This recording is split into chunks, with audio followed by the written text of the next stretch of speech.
자, 요한복음 전체 21장까지에 대한 오리엔테이션이라고 그랬습니다. 오리엔테이션 뭐 하죠? 앞으로 뭘 다루겠습니다. 우리 이번 학기에는 뭘 다루겠습니다 하는 것이 오리엔테이션입니다. 그래서 요한복음 1절 보면은 요한복음 전체가 무엇을 다룰 것인가를 한눈에 볼 수 있는 거예요. 여러분 책 살 때 이제 시간이 남아 돌아온 사람들은 한 권을 다 읽어버린다. 저는 그렇다고요. 그렇게 못하고 책 살 때 책을 보잖아요. 제일 먼저 뭘 봅니까? 제목부터 보죠. 제목 보고 그 다음에 목차를 보잖아요. 목차를 쭉 보고 저자 소개를 보고 그다음에 추천사 정도 보고 그리고 이 책을 살 것인가 말 것인가 결정하는 거잖아요. 그래서 목차와 같은 그러니까 요한복음 전체를 보여주는 목 같은 역할을 한다는 것이 바로 요한복음 지금 우리가 1장입니다. 그래서 지난 시간은 이제 로고스가 육신이 되었다. 예수 그리스도다. 그걸 이제 이 책에서 보여준다는 것이고 요한복음을 크게 두 가지 책으로 나눕니다. 크게 그걸 전반부의 책을 제1권이라고 합니다. 제1권. 전반부의 책을 제2권이라고 그래요. 자, 제1권의 책은 뭐냐면은 표적의 책이라 표적들이 7가지가 나옵니다. 7가지 표적을 행하고 기적을 행하고 그 기적을 본 인들이 반기를 들고 반기는 예수님께서 기적을 해주십니다. 뭐가 가장 중요하겠어요? 기적이 중요합니까? 이 기적이 은 바가 무엇인가를 설명하는 예수님의 설교가 중요합니까? 뭘까? 예수님이 더 중요하겠죠. 왜냐하면 예수님의 설교에서 예수님이 왜 이런 행하셨는지를 분명히 알게 되니까. 그러니까 다시 말하면 왜 중요하냐면은 예수님이 많은 기적을 행하셨잖아요. 요한복음 보면. 요한복음 공관복음 보면 다 그걸 행하셨어요. 그런데 그 기적이 똑같은 기적이 오늘날 반드시 일어나야 됩니다. 그 기적을 절대하는 사람들이 많이 있는데 그건 잘못된 거죠. 뭐 기적이 절대적 다시 한번 일어나지 않는다는 그런 이야기가 아니고요. 그런 기적들을 절대화시키면은 그 똑같은 기적이 지금 나타난다라고 생각한단 말이에요. 그리고 예수님이 설교한 그 의미는 별로 중요하지 않아. 그냥 자체가 중요하지. 그렇게 보면 성경을 잘못 보는 겁니다. 더 중요한 것은 예수님이 왜 이 기적을 행했을까? 베데스다에서 38년 된 병자를 고쳤는데 왜 그 사람만 고쳤을까? 다 고쳤나요? 다 안 고쳤잖아요. 그 한 사람만 고쳤잖아요. 그럼 예수님이 그 한 사람을 고친 것이 무슨 의미가 있는가를 설명해 주시잖아요. 그 의미가 더 중요하다. 무슨 말인지 아시겠죠? 예. 그러니까 표적들을 7가지가 나와요. 7가지. 제일 처음에 이제 표적이 뭐냐면 가나 혼인잔치 물을 포도주로 변하죠. 그걸 설교해 주세요. 물을 포도주로. 물이 떨어졌다. 그러니까 왜 포도주로 변화시켰을까? 오늘날도 좀 변화시켜 주세요. 그거 기다리면 안 된다. 안 된단 말이에요. 물이 떨어졌다. 그건 유대교로는 부족하다 그런 뜻. 유대교로는 안 된다. 예. 포도주로 만들 예수님이 완성한다는 뜻이에요. 유대인들이 그 표정 얼른 알아들어야 되는데 못 알아듣는 거예요. 그건 예수님 다시 설명해 주시고 그렇게 하는 거거든요. 첫 번째 표적은 가나안 혼인자의 물을 포도주로 변화시키는 표적. 두 번째는 바로 가나안의 아들을 치유한 것. 의미가 무엇인가? 세 번째는 베데스다 연못 38년 된 병자를 치유하는 것. 네 번째는 5,000명을 먹이는 기적. 5,000명을 먹여. 다섯 번째는 무리를 걷는 기적. 여섯 번째 소경을 치유하는 기적. 마지막에는 나사로를 부활시키는 기적까지 해서 7가지 기적을 행하세요. 그래서 이걸 이제 우리 이제 고등학교 때 시험 볼 때 하죠. 그러니까 앞자만 탁탁탁 해봐요. 예? 그래서 그거 가지고 다 상상해가지고 외우고 그런 건 했어요. 그러니까 이걸 앞자만 따면은 가나안 혼인잔치 고관의 아들 가고 그렇게 외우면 싫다 이 말. 여기까지 다 가르쳐줘야 돼. 순서도 외우고 있으면 좋잖아요. 그냥 뭐 성경 보면 되죠. 보세요. 근데 보지 않고 다 외운 사람은 제일 처음에 가나안 혼인잔치가 나옵니다. 그 다음에 고관을 고치는 장면이 나오고요. 그러면서 잘 보잖아요. 가고 그 다음에 베데스다는 배잖아요. 배오. 물 위를 얻는다. 물소. 그 다음에 그 7가지예요. 무슨 말인지 알아두신 분 알아. 고등학교 때 앞자 외우신 분들은 그냥 알아. 가불소나 그러면 7가지의 기적을 이거는 설교하는 관계가 없습니다, 여러분. 너무 심각하지 마세요. 그렇게 7가지의 이제 표적을 깨달을까요? 왜 표적을 7가지 따를까요? 첫 번째 책에서 제1권의 7가지 표적을 다룬다 하면, 여러분, 예수님이 그냥 기적을 행한 적은 없습니다. 그냥 기적 하고 싶어서 해. 그러면 베데스다까지 다 고쳤어야죠. 다. 그 얼마나 많습니까? 아픈 사람요. 다 고쳤어야지. 나 기적을 좋아해. 나 기적 좋아해. 그 정심과 교만 가지고 했으면 다 고쳤어야죠. 다. 예수님이 그렇게 하지 않습니다. 항상 그 기적을 통해서 어떤 교훈을 하시기를 원하시는지, 모든 사람이 구원을 얻기에 충분하고도 필요한 정도의 교훈을 알려주시기 위해서 기적을 행하세요. 우리 7가지 기적을 통해서 그럴 겁니다. 예. 그러니까 요한복음서 7가지 기적은 뭐다? 예수 그리스도가 하나님의 아들로서 새 생명과 영생을 주시는 분이라는 것을 알려주기 위해서입니다. 앞에 게 중요해요? 뒤에 게 중요해요? 뒤에 게 중요한 거예요. 뭐 때문에 그렇게 하셨는지 위해서 그런 겁니다. 그래서 예수를 믿고 영생을 얻으라는 의미의 표적들입니다. 표적들. 그러나 예수님의 이런 기적을 보고도 믿지 않는 사람들이 훨씬 많다는 거. 참 이게 아이러니죠. 훨씬 많다는 거. 이방인이건 유대인이건. 이 가슴 아픈 노릇이죠. 2000년 전이건 오늘날이건 예수 안 사람이 훨씬 많습니다. 훨씬 많아요. 뭐 옛날에는 그 자랑했죠, 우리나라. 우리나라 교회 다니면 25%예요. 25% 자랑했어. 그게 뭔 소용이겠습니까? 그게 뭔 소용이냐고. 교회 다니면 다 되는 거예요? 예수 믿어야죠. 예수 믿어줘야 되노. 다니는 것과 예수 믿어지는 건 달라요. 다릅니다. 정말로 예수님이 믿어진 사람을 몇 프로 하느냐? 그건 상상할 수가 없이 적어요. 적은 문이라고 그랬어요. 좁은 거 그랬어요. 그 당시도 그랬어요. 2000년 전 그랬어요. 표적을 보고 믿지 않은 사람들이 훨씬 많았습니다. 이방인도 그랬고요. 특별히 선민, 이스라엘 백성을 선민이라고 그러잖아요. 그러니까 선민, 택함받았다. 택함받은 민족, 그러니까 선민이에요. 왜 그 사람이 했을까요? 하나님이. 너희들을 통해서 하나님의 축복이 다른 사람들에게 이어갈 수 있도록, 다른 사람에게 전파될 수 있도록. 그러니까 유대인들은 자기들이 잘나서 선민이 아니고요. 자기들은 그렇게 생각하고 있지만 그래서 망했어요. 너희들을 택한 이유는 너희들이 잘나서가 아니고 너희들을 통해서 하나님의 뜻이 계시가 되고 너희들을 통해서 다른 사람들, 선민이 아닌 사람들에게 하나님의 축복이 흘러내려가도록 하는 거야. 그래서 너희들을 인류의 대표 택한 거야. 그렇게 했죠. 그런데 그 대표들조차도 예수님을 안 믿는 겁니다. 그래서 이스라엘 백성 중에서 예수님을 안 믿는 사람을 예수님께서 뭐라고 표현했느냐? 유대인이라 이렇게 표현합니다. 그러니까 여러분 요한복음 볼 때 유대인 나오면요, 유대인 나오면 뭐예요?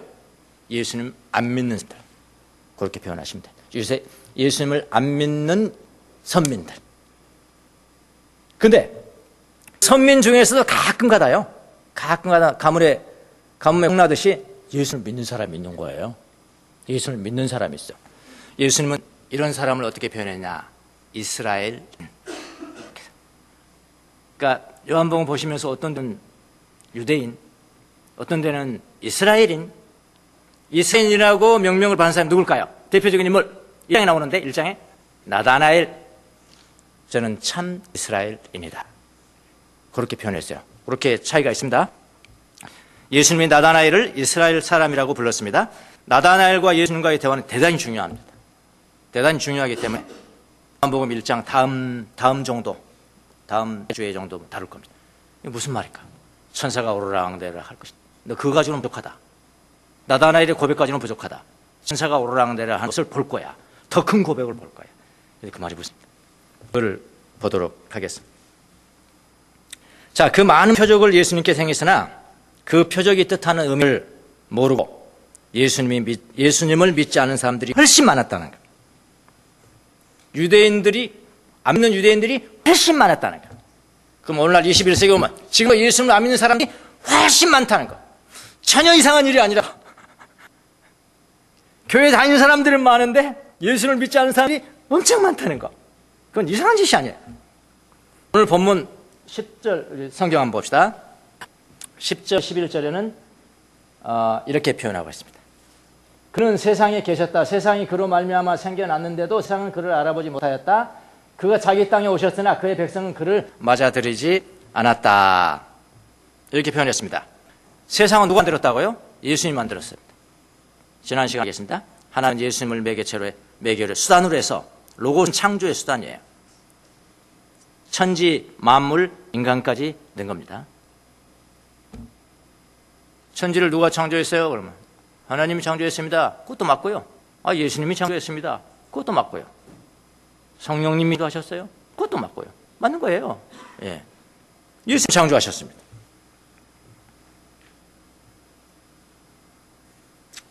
그래서 세상과 모든 사람들은, 모든 피조물, 모든 사람들 포함해서 모든 피조물은 예수님의 소유예요.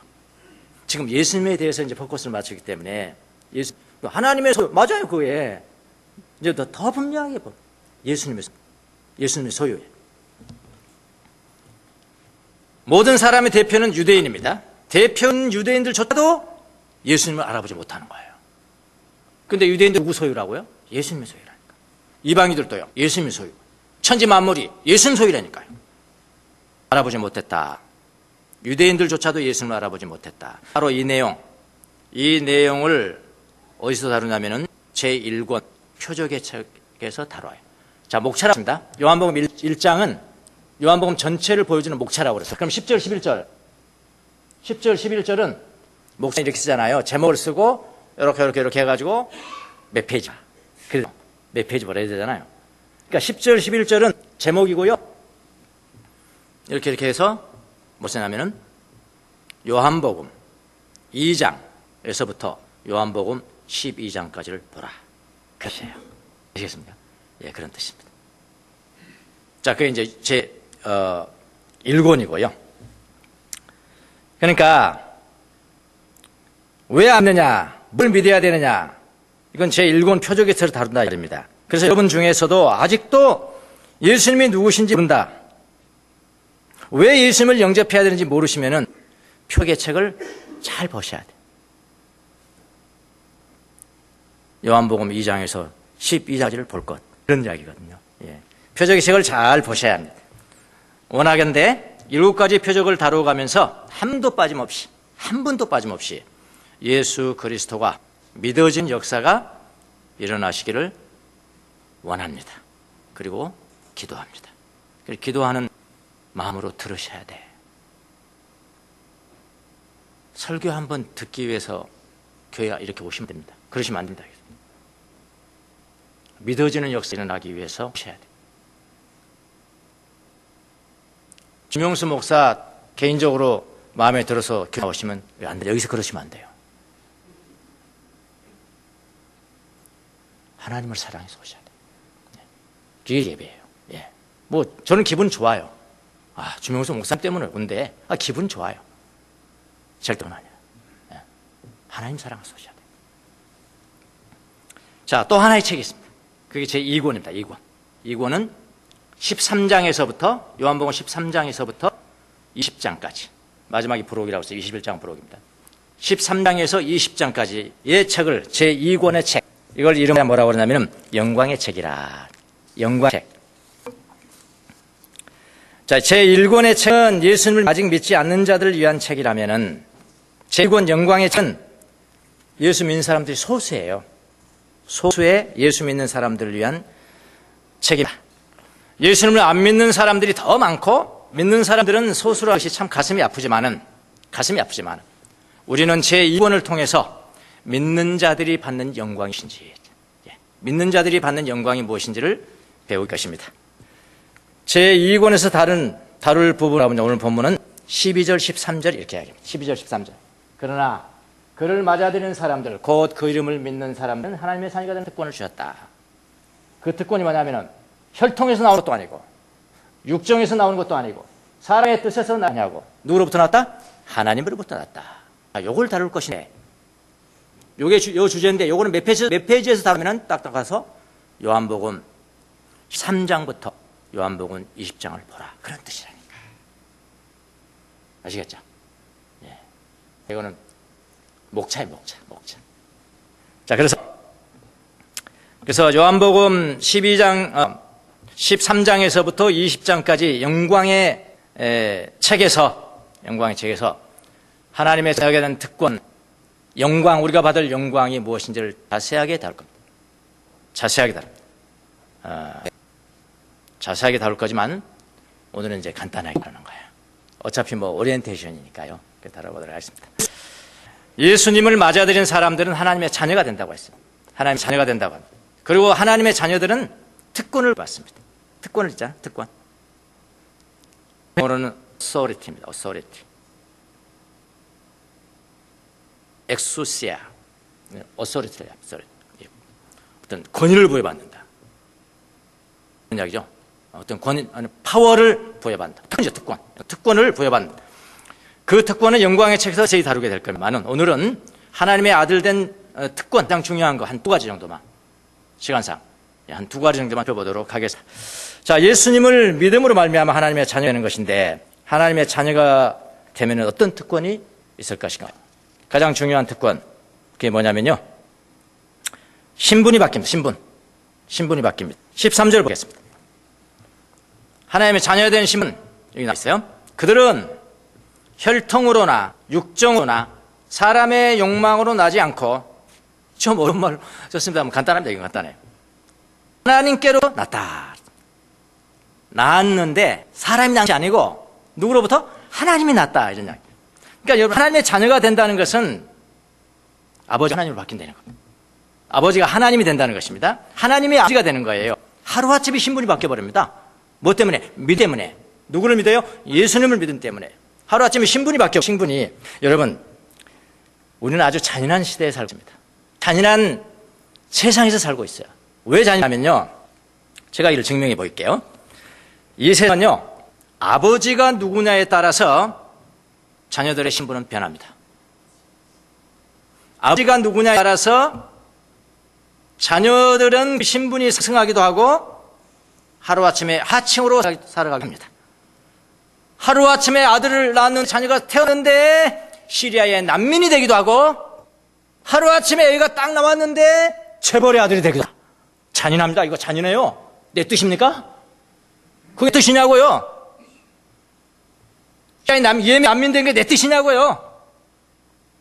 재벌의 애가 된 게 내 뜻이냐고요? 잔인합니다. 아버지가 재벌이면 아들도 영원히 재벌입니다.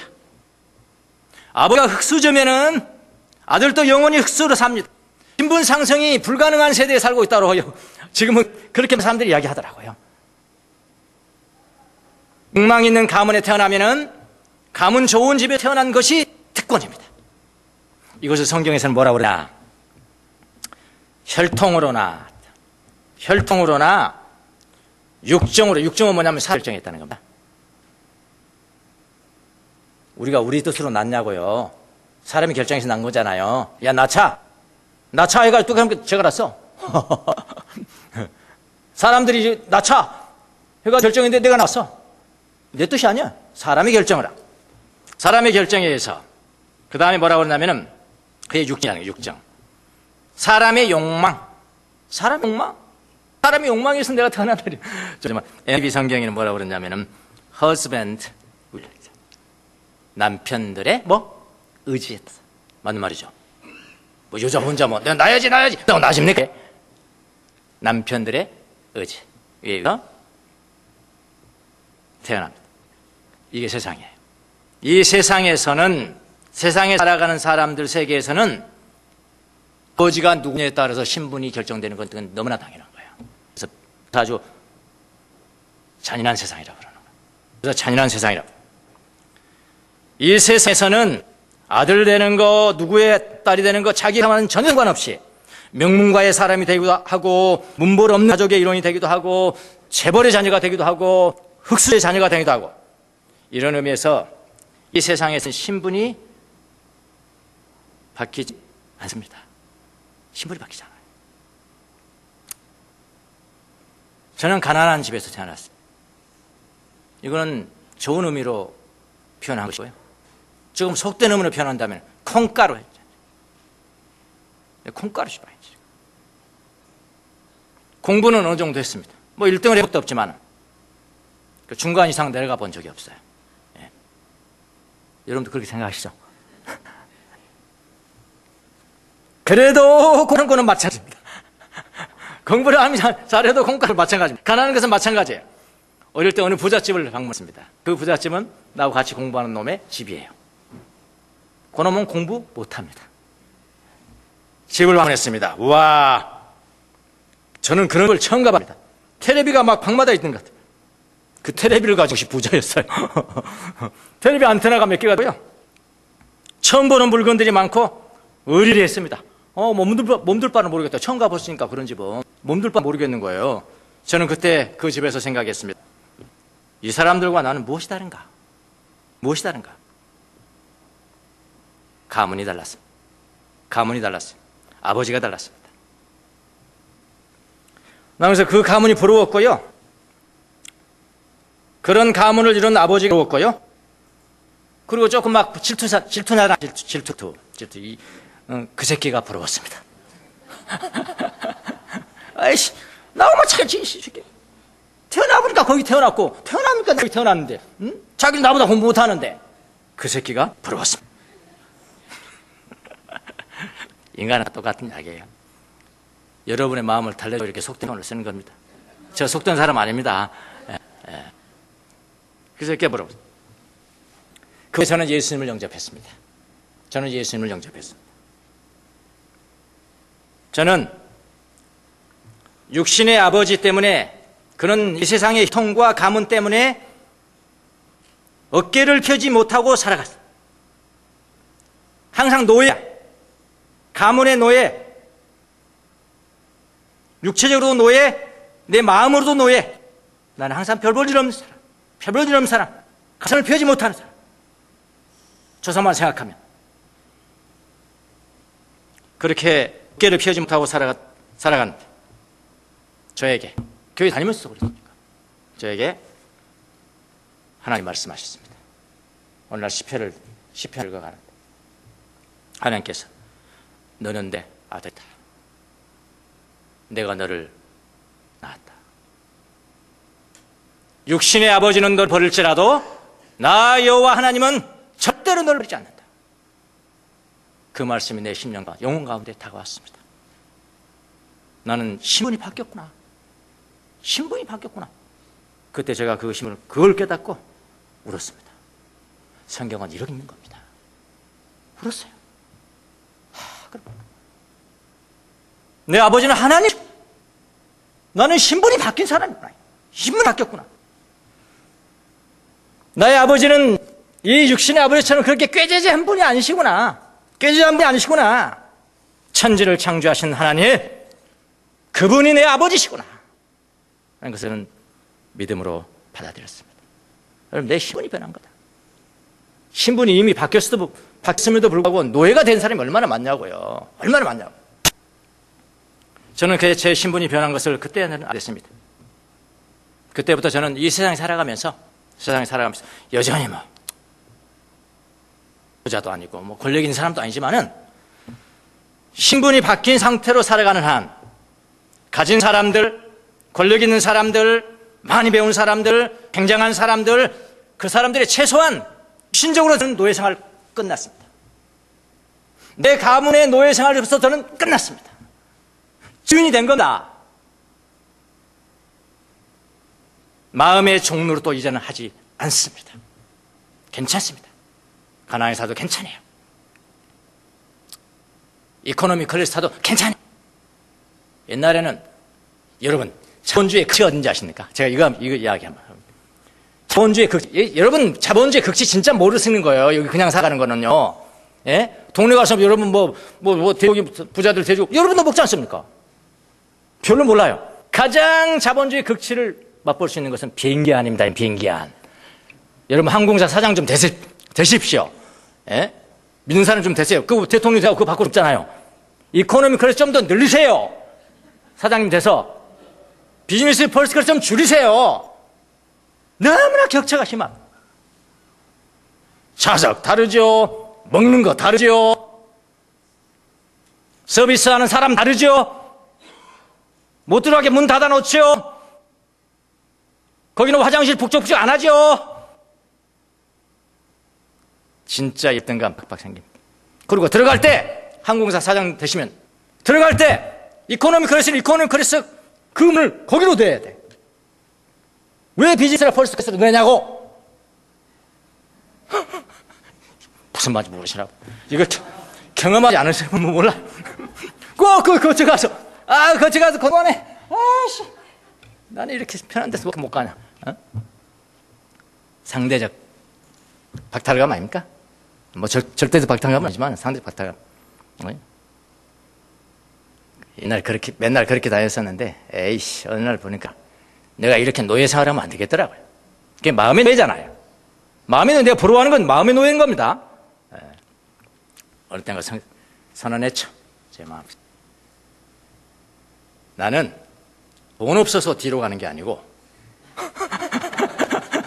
나는 돈 없어서 뒤로 가는 게 아니고 더 많은 사람들을 내가 좋아하기 때문에 저리 가는 거야. 비즈니스 펄스는 몇 명 안 되잖아, 그게. 에? 더 많은 사람들이 있는 걸 가는 거. 더 중요한 것은 뭐냐? 나는 인내를 배우기 위해서. 하나님이 다시 올 때까지, 아니면 내가 주 앞에 할 때까지 인내하는 것이 최고의 훈련이라고 그랬으니까. 주님의 영광을 위해서 내가 참아내는 거야. 그리고 하나님 나를 이렇게 짜리하게 만들어서 이코노미 클래스도 이만큼 남는데 할렐루야! 너무나 감사하죠. 그래, 이코노미 클래스도 얼마나 잘 먹는지 모릅니다. 밥 다 먹지, 빵 다 먹지, 또 올라서 그 뭐죠? 라면, 그 컵라면 다 먹습니다. 물 먹고 영화는 5편 다 봐버렸어요. 내가. 한국 영화 다 봐버리니까. 네. 어쩌란 말이에요. 언제까지 우리가 노예로 살아야 됩니까? 우리 신분이 바뀐 겁니다. 없어서 고생을 하더라도 마음의 노예는 되지 말아야 돼. 하나님의 자녀의 신분이. 내가 왜 이렇게 고통을 받는지, 내가 왜 가난한지, 가난해도 어떻게 내가 살아야 되는지 그 원리를 알 수 있단 말이죠. 다 합자가 돼야 크리스찬입니까? 다 은세가 있어야 크리스찬이냐고요? 다 잘 나가야 크리스찬인 거야? 누가 우리 가르쳤습니까? 아니에요. 부족해도 그리스도의 영광을 위해서 인내 살아가는 것이 크리스찬이라고 그러거든요. 그래서 이게 마음의 노예, 영원한 육신의 종로로, 마음의 종로로 타면서 내가 살아갈 것인가? 나는 신분이 바뀐 사람으로서 어떻게 대할 것인가? 하는 근본적으로 다른 겁니다. 다른 거예요. 여러분 신분이 바뀌었다는 거, 이게 놀라운 특권입니다. 특권이요. 또 신분이 바뀌었다. 내가 신분이 바뀌면 뭐가 바뀌었지? 한번 생각해요. 본적이 바뀝니다. 신분이 바뀌면 본적이 바뀌는. 하나님, 내 아버지가 계신 곳이 나의 본향이 되는, 본향. 우리는 아직 가보지 않았기 때문에 간절히 가보고 싶잖아요. 가보고 싶으면서 여기서 있는 거거든요. 완전히 실현되어 버린 게 아니잖아요. 앞으로 될 것이잖아요.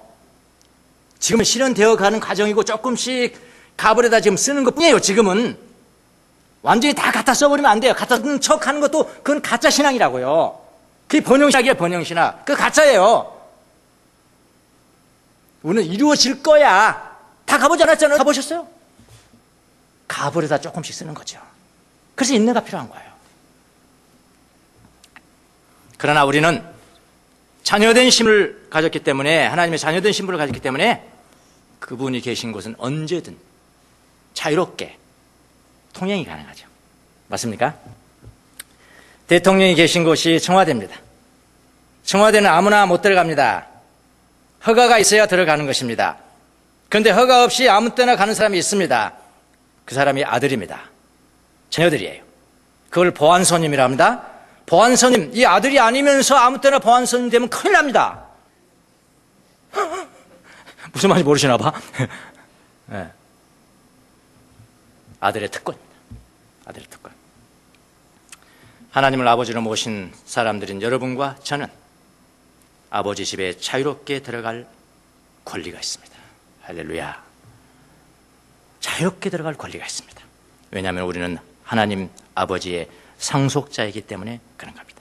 그래서 이 땅에서도 하나님의 집을 간절히 사모하지만 우리가 이 세상을 마감한 후에 경험하게 될 본향을 우리는 간절히 사모하면서 이 땅에서 인내로 살아가는 거예요. 시편 84편 만군의 주님, 주님이 계신 곳은 얼마나 사랑스러운지요. 나 하루에 2번씩 암송합니다. 주님이 계신 집은 얼마나 사랑스러운지. 내 영혼이 주님이 계신 궁전들을 그리워하며 사모합니다. 신앙이 이거라고요. 그리워하며 사모합니다. 갈망합니다. 신분이 바뀌면 이렇게 되는 거야. 또 중요한 신분 바뀌는 또 다른 하나 있어요. 또 다른 특권입니다. 특권. 정말 중요한 특권. 구원받는다. 영광의 책, 그러니까 요한복음 13장, 우리가 앞으로 가게 될 13장 1절을 보면은 영광의 책이 시작이 돼요. 그러니까 표적의 책은 하나님이 이 땅에 오신 것이고요. 영광의 책은 하나님이 이 땅에서 떠나가신 거예요. 가신 걸 그래. 주제가 그거예요. 그 영광의 책을 보면은 첫 번째 이제 펼치는데 13장 1절이 펼치는데 예수님이요.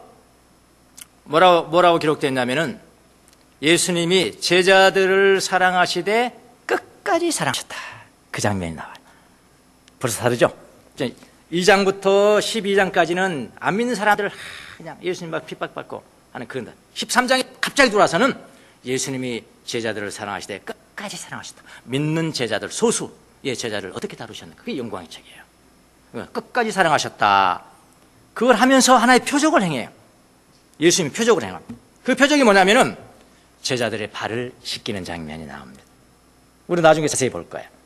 제자들이 발을 씻겨주십니다. 근데 여러분, 유대인들의 법은 종이라도 주인이 종에게 너 내 발 씻어 그렇게 할 권리가 없습니다. 이 갑질이 여기서 나온 겁니다. 사실은요. 벌써 갑질하지 말라. 그 당시에 유대인들 법이 있다니까. 종이라도 주인의 발을 씻을 의무는 없어요. 그런데 스승이신 예수 그리스도께서 제자들의 발을 씻습니다. 무엇을 의미할까요? 물론 순종하시고 예수님 사랑하시고 제자들과 사랑, 표면적으로는 그렇죠. 근데 더 중요한 것이죠. 발을 씻었다. 더 중요한 것은 뭐냐면은 이건 구원론적 의미가 있어요. 구원론적 의미. 예수님이 제자들의 발을 씻기는 것은 다가오는 자신의 죽음을 얘기합니다. 내가 죽을 것인데 내 죽음이 무엇을 의미하냐면은 인간들을 위한 속죄, 죄를 용서하는 제사다. 제물로 내가 죽는 거야. 모든 인류의 죄를 용서하는 제물로서 내가 십자가에서 죽는 거야. 내가 십자가에 죽어야 너희들의 죄가 용서받는 거야. 라는 것을 보여주는 한편의 드라마죠. 한편의 드라마예요. 눈으로 보여주는 거 드라마입니다. 그래서 예수님의 죽음은 속죄 제사입니다.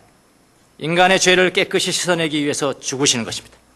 하나님의 자녀가 되었다는 것은 하나님과 우리를 갈라놓는 모든 죄에서 발을 씻듯이 씻음받는, 죄를 씻음받는다는 것을 의미합니다. 예수님의 십자가의 죽음으로 여러분과 제가 하나님의 자녀가 된 거예요. 그럼 하나님의 자녀된 특권이라는 게 뭐라고요? 구원받는 것입니다. 내 죄가 용서받는 것입니다. 이미 히브리서 11장 8절도 보면 이미 모세는 알았어요. 그걸 믿음으로, 히브리서 11장 8절, 믿음으로 모세는 유월절과 피 뿌리는 의식을 행하여서, 피 뿌리는 의식을 행하여서 모든 마다들과 맛배를 멸하는 천사 다 죽이라고 그랬잖아요. 마다들은 다 죽여라, 맛배는 다 죽여라. 그러나 문설주에 피를 발라서 뿌린 그 집은 건너가라. 그게 유월절이에요. 유월절. 갈라놓는 모든 죄에서 씻음받는다는 것을 모세는 알았다면 믿음으로. 맛배를 멸하는 이가 그들을 건드리지 않게 하였습니다. 그렇게 했잖아. 히브리서 11장 8절. 우리 요즘 히브리서 읽으시죠? 바이블 타임 읽으시라고 인용하는 거예요. 히브리서 11장. 무슨 말인지 히브리서 11장 어디 나오죠? 그럼 곤란합니다. 여기서 이러시면 안 됩니다. 우리 다 읽습니다. 지금 이미 지나갔어요. 모세도 이미 그 몇천 년 전의 사람이지만 피를 뿌리는 의식을 통해서 용서받는다는 것을 믿음으로 보았던 겁니다. 그 피 뿌림의 실체가 왔는데, 그 당시 그 피가 양의 피 가지고는 안 돼요. 그 피가 의미하는 실체가 오셔야 돼. 실체. 그 실체가 누구냐? 예수 그리스도의 십자가 죽음이다. 예수님의 피입니다. 피. 여러분, 이 세상에 살아가면서 구원을 받고 하나님의 자녀로 살아가는 것보다 더 큰 축복은 없습니다. 구원받고 살아가는 특권보다 더 큰 특권은 없습니다. 부자 되게 해달라고 기도하시기 전에 예수님 구원받는 체험하게 해주세요. 그거 놓고 기도하세요. 그게 훨씬 더 큰 축복이고 훨씬 더 큰 특권입니다. 용서받고 살아가는 것이 특권이에요. 이걸 모른다는 것이 불행이죠. 제가 새롭게 하소서 텔레비에서 할 때 제가 강조한 건 하나죠. 내가 구원받은 거, 내가 용서받은 거, 하나님의 자녀로 살아가는 것보다 더 큰 축복은 예전에도 없었고 지금도 없고 앞으로도 없을 것입니다. 그거였죠. 드라마를 보든 책을 보든 주제를 하나 딱 끄집어낼 수 있는 능력이 있어야 되잖아요. 저 양반 지금 무슨 이야기 하는 거지 지금? 저거 이야기하는 거야. 이렇게 해야지. 저 양반 지금 무슨 이야기 하는 거지? 1등 못했다는 거 이야기한대. 이러면 곤란하잖아요, 이거.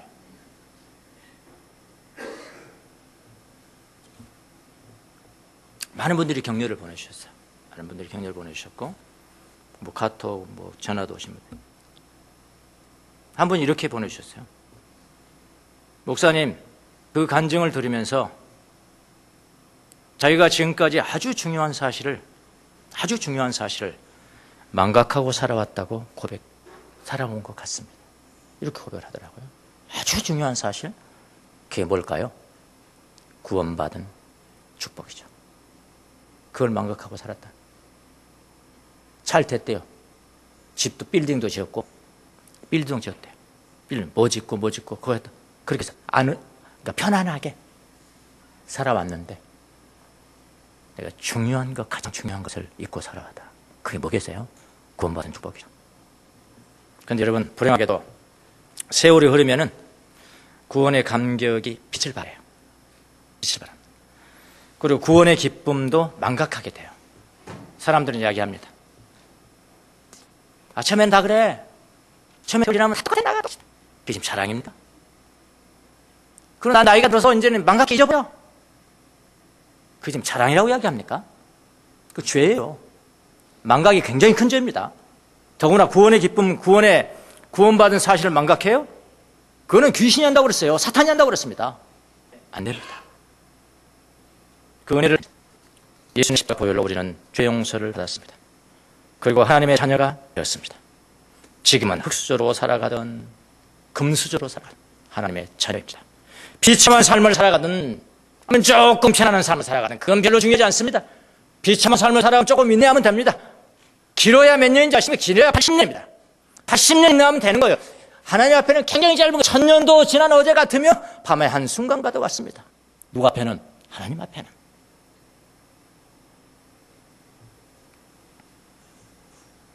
그래도 하나님의 자녀입니다. 보잘것없는 가문을 이어받았어도 우리는 하나님의 자녀입니다. 이거 잊어버리면 안 되는 거예요. 우리는 구원받은 거예요. 예수님의 보혈로 구원받은 거예요. 이거 망각하면 절대로 안 됩니다. 자, 이렇게 두 가지 특권. 저는 전했습니다. 구원받은 특권이 가장 우리에게 중요하다는 걸 전했습니다. 이제는 여러분이 그걸 받아서 어떻게 생각하냐? 에이, 또 이런다. 알아서 하세요. 알아서 하시라. 저는 책임을 다했어요. 구원받은 특권이 가장 중요한 특권임을 알고 그 구원받은 삶의 하나님의 자녀로서의 삶을 살아가시는 여러분이 되시기를 예수님의 이름으로 축원합니다. 기도하겠습니다.